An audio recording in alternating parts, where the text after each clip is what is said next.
Welcome back. Thank you. I am JP Warren. Today we are talking about something that I live on a daily basis nonstop. That is imposter syndrome.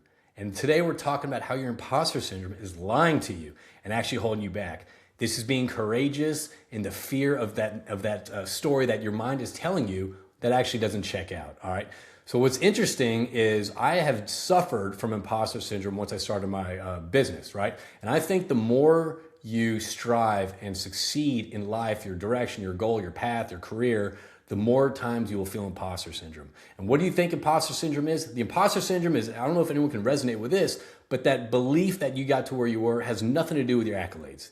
It has everything to do with luck, timing, things like that. You aren't qualified to the position that you're supposed to be in. And again, this is something that I face on a daily basis. I'm excited to talk about this because I think this is, how many people actually suffer this? 8 out of 10 people suffer this. It's stronger in minorities and women, but still think about that. You're around the table, you're around 10 CEOs. 8 out of 10 of those CEOs is probably thinking, man, what am I doing here? I don't belong here. Like, these people are a lot smarter than me. I deal with that on a daily basis, whether I'm talking to students or whether I'm at a crew club operator roundtable, all right?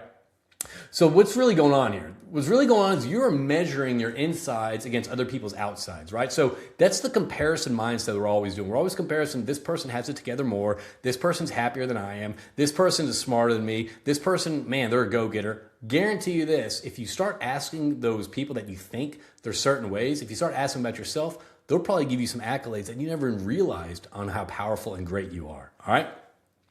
So this is another thing too, like whenever we do get, in a position, we start feeling this. We start feeling, I'm not ready, I'm not competent, I'm not ready for this. We think that our success and how we got there is kind of luck and timing, right? It has nothing to do with our previous performance of what we've done prior, right? And you think, and it's another thing about confidence is you think that confident people are never uncertain, right? They're always like cool, calm, collected. That's not true. Confidence shows up when you're putting yourself in uncomfortable situations, all right? I remember, I suffer it on a completely daily basis. So I do everything from, host these, intimate, high-level networking events, these roundtables, but I also face it on a daily basis whenever I'm giving workshops and presentations. Think about that.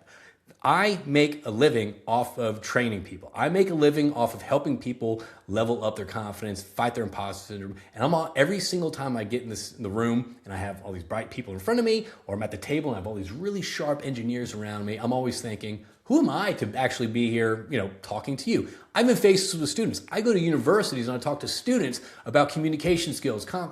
I am always second guessing myself thinking, who am I up here to deliver to you? But I remember one thing that my wife told me, there was an Oklahoma City Pipeliners event, and I was talking at it. I don't know pipeline stuff. I've been in this industry for 21 years. I don't know about this stuff. And my wife said, hey, honey, listen to me. You are here for a reason. You are who you are because of who you are. And the only thing you have to do is impress that one person that invited you. That dropped my nerves, get up there, and I started having fun with it. And it was such a great talk, call it presentation, call it what you want, all right? So now we're going to talk about whenever you are faced with these thoughts of like, oh, I'm not the person for the role, or this is way beyond my comfort level, or anything like that. Here's some frameworks for you to actually beat down your imposter syndrome. Take your imposter syndrome to court with this evidence to beat them in court to have a winning verdict, all right? Because here's the deal. At the end of the day, you are the person for the role. You are where you're at because of your success, because of what you contributed, because of your performance, all right? So that is number one area, point blank. You are where you are because of who you are, all right? So pause on that and say that, okay? The second thing is, and this is kind of going off a tangent, I am a firm believer in neuroplasticity and the things we say to ourselves and how they dictate how we walk into a room. Think about this. You got two people, sliding doors. One person's about to go to the room thinking, man, who am I to walk in this boardroom to give this presentation? Who am I to talk to these target audience and all that stuff? This is kind of out of my league. I don't know what I'm doing. And you just start kind of shutting down. Versus the other person who's thinking, you know what? I may not be ready, but they invited me here. I've done these presentations before. I've had these meetings many times. Hey, I don't feel comfortable, but that's where growth happens. What is the energy of those two people walking in that same room? Very different. And you know what? you can pick up on that because 55% of our communication is done through body language. So just think about that. So number one, stop with the negative self-talk. Start talking to yourself positively. How you talk to your kid, how you talk to your teammate, how you talk to your best friend, all right? So catch the voice. Whenever the voice starts kind of chiming in your ear saying, hey, man, you're not the right role, man. You ain't good enough for this. You shouldn't be where you're at. It's all luck, man. You got lucky the last 2 decades of your career to be where you're at. Stop the voice. Catch the voice and find out what it's actually saying, okay? The second thing is start pulling the evidence. Start pulling the evidence to go to court, right? Well, who am I? I'm not ready for this? Well, wait a minute. I've spent the last 10 years doing this project, or I've led 15 of these presentations before. I've done this pitch 50 times before. I know what I'm doing, right? So start off with the evidence, the empirical evidence that you have on why you're the right person for the role. Whether you believe it or not, jot it down, all right? And the third thing I ask you to do is reframe the moment.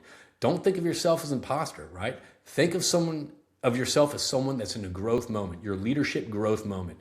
That is when we grow in our confidence. We continue to put ourselves in uncomfortable situations and navigate that. It's not avoiding uncomfortable situations. That's not where confidence is gained from. So again, name that voice. What is that voice telling you? What is it really telling you? All right. The second thing is cut that voice off. Cut that voice off. Start gathering evidence to fight that voice in court. And the third thing is reframe it. I'm not an imposter. I just may feel a little bit nervous, but that's okay because it's uncomfortable, but this is where I'm going to go in and shine. Again, talk positively to yourself, all right?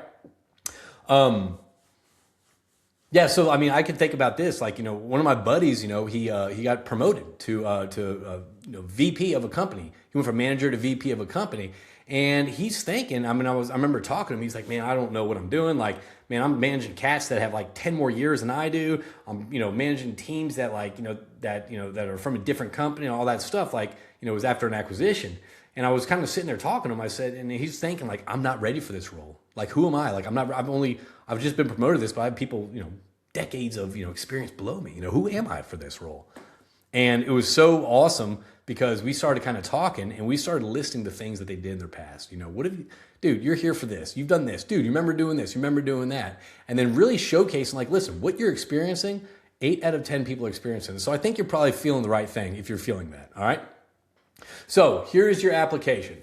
The next time that imposter voice comes up in your mind, write down 3 pieces of evidence to combat what the voice is saying. You're not ready. You don't have enough experience. No one's going to like you, this and that. Start jotting down 3 pieces of evidence to actually fight that, all right? Stop saying, I got lucky about your wins, right? Start saying, I earned this result, right? I earned this title. I earned this promotion. I earned this. And then ask yourself, what would you tell a peer? What would you tell a best friend? What would you tell your child if they actually said the same things that your imposter syndrome was saying in your mind? All right? Do that because I want to tell you something.